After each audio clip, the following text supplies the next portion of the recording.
गजाननं भुजगणाधिसेवितं कपितजम्बूफलचारुभक्षणम् उमासुतं शोकविनाशकारकं नमामि विघ्नेश्वरपादपङ्कजम्।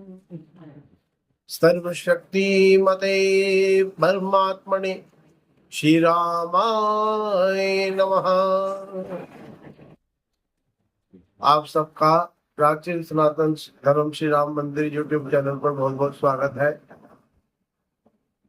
जैसा कि हम आपको इतने दिनों से, जब से श्राद्ध पद्धति प्रारंभ हुई है, पितृपक्ष प्रारंभ हुए हैं, हम आपके सामने तरह तरह पितृपक्ष की बातों को हमने रखा और उसमें अगर कोई गलती त्रुटि हुई हो तो उसके लिए तो आप सब जो हमारी वीडियो को लाइक कर रहे हैं उनसे क्षमा प्रार्थी, और आप सब जो हमारे को लाइक कर रहे हैं और आगे बढ़ने का अवसर दे रहे हैं उसके लिए बहुत बहुत धन्यवाद।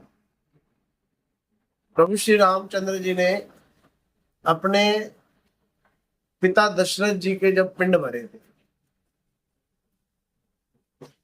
तो फल्गु नदी के तीर्थ के ऊपर, जिसे गया जी कहते हैं, हाथ में ये कहा जाता है कि हाथ में जब उन्होंने पिंड दान करने के लिए रखा तो किसी कार्य हेतु उठकर वहां से उनको जाना हुआ और उसके बाद सीता माता ने हाथ में वो बालू ले लिया और उसका पिंड उनके दशरथ जी के हाथ पर रख दिया।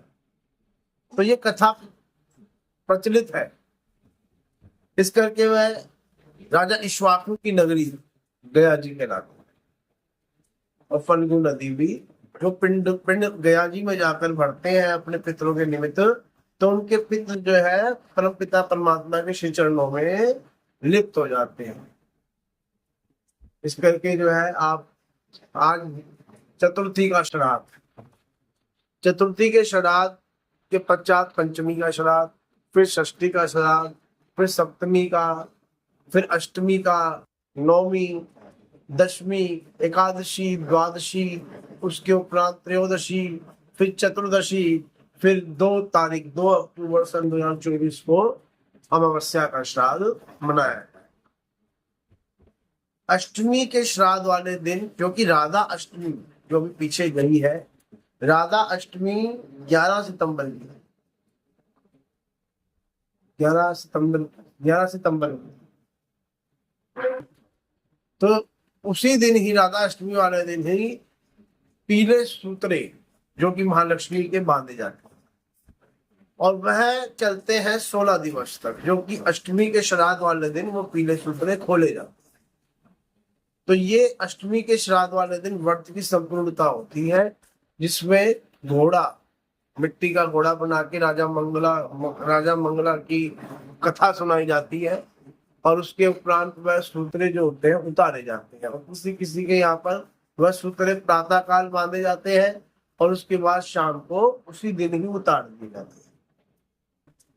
ये अष्टमी के श्राद्ध की विधि और महालक्ष्मी के व्रत के उद्यापन की विधि मैंने आपको बताई।